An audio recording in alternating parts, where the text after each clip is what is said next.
Welcome to my channel, Hotspot with Loveth, the ultimate spot for all things entertainment, ranging from celebrity gists, reviews, interesting stories, and African folktales. Subscribe now. The city of Westville is a place of stark contrasts. Its skyline is dominated by towering skyscrapers, symbols of wealth and power. At the heart of this metropolis lies the Okafor family empire, a conglomerate with tendrils in every major city. The Okafors are known for their opulence, their sprawling mansion perched atop a hill overlooking the city. But behind the facade of their luxurious lifestyle lies a web of secrets and a family tragedy that has cast a long shadow over their lives. Ngozi Okafor, the matriarch of the family, is a woman of striking presence. Her once vibrant spirit has been tempered by years of sorrow and regret ever since her youngest son, Chidi, disappeared without a trace 20 years ago. Despite her wealth and the resources at her disposal, the search for Chidi had yielded nothing.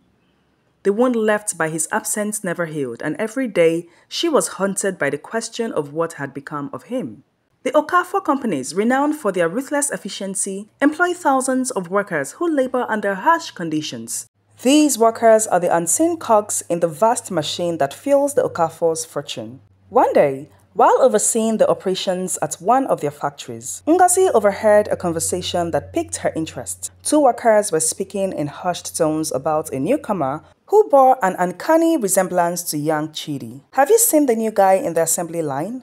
one worker whispered to the other. "He looks just like those old photos of Chidi Okafor in Madam's office, the same eyes, nose, and lips." Ngozi's heart skipped a beat. Could it be possible? After all these years, could her son be alive and working in one of her factories?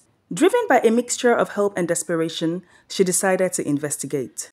She instructed her personal assistant to find out everything about the new worker. The assistant, efficient and discreet, returned with a file containing the worker's details. His name was Tunde Oke, a name that meant nothing to Ngozi, but the photograph attached to the file took her breath away. The man's face was a mirror image of her lost son. Though aged and weathered by hard labor, the resemblance was uncanny. Ngozi arranged a visit to the factory, disguising it as a routine inspection. As she walked through the noisy, bustling plant, her eyes scanned the faces of the workers until they landed on Tunde. He was bent over his task, oblivious to the world around him. Ngozi felt a surge of emotion. There was something about the way he moved, the set of his shoulders, that was achingly familiar. She approached him, her heart pounding. "Tunde," she called out, her voice trembling slightly. He straightened up and turned to face her. Their eyes met, and in that moment she knew. She knew it in her bones. That was her son. "Yes, ma'am," he responded politely. "I need to speak with you privately," she said, her voice now firm. She led him to a quiet office, away from the noise of the factory floor. Once they were alone, she studied him closely. "Do you know who I am?" "You're my boss, madam, and I'm a worker here." "My name is Ngozi Okafor," she said, watching for his reaction. "I had a son who went missing 20 years ago. His name was Chidi. You look exactly like him." Tunde's brow furrowed. "I'm sorry, ma'am, but I don't know anything about that. I grew up in an orphanage. I do not know who my parents are." Ngozi felt a surge of hope.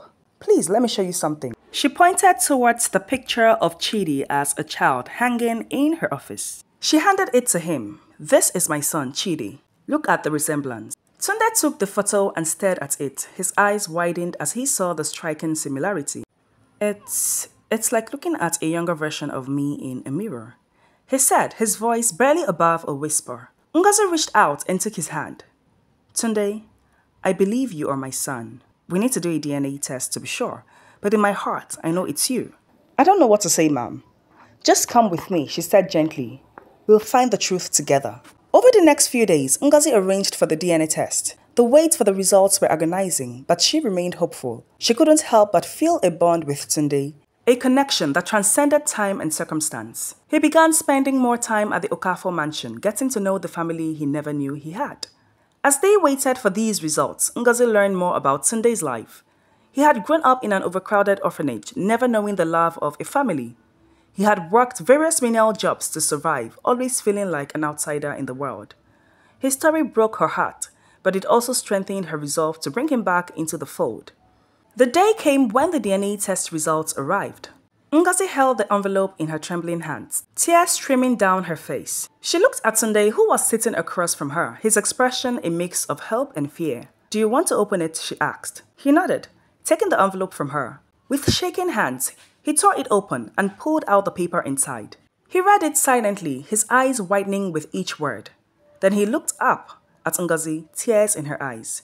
"It's true," he said, his voice choked with emotion. "It says here that I'm your son." Ngozi let out a sob of relief and joy. She embraced him tightly, years of sorrow and longing melting away. "Welcome home, Chidi," she whispered. "Welcome home." The family's long-lost son has finally been found, but the journey ahead is fraught with challenges and revelations. The workers at the factory continue their toils, unaware of the seismic shift in the Okafor family dynamics. Ngozi's heart is filled with hope, but also with a newfound determination. She knows that reuniting with Chidi is just the beginning. The real battle lies ahead, to integrate him into the family, to uncover the mysteries of his disappearance, and to face the enemies within and outside the family who would stop at nothing to see them fall.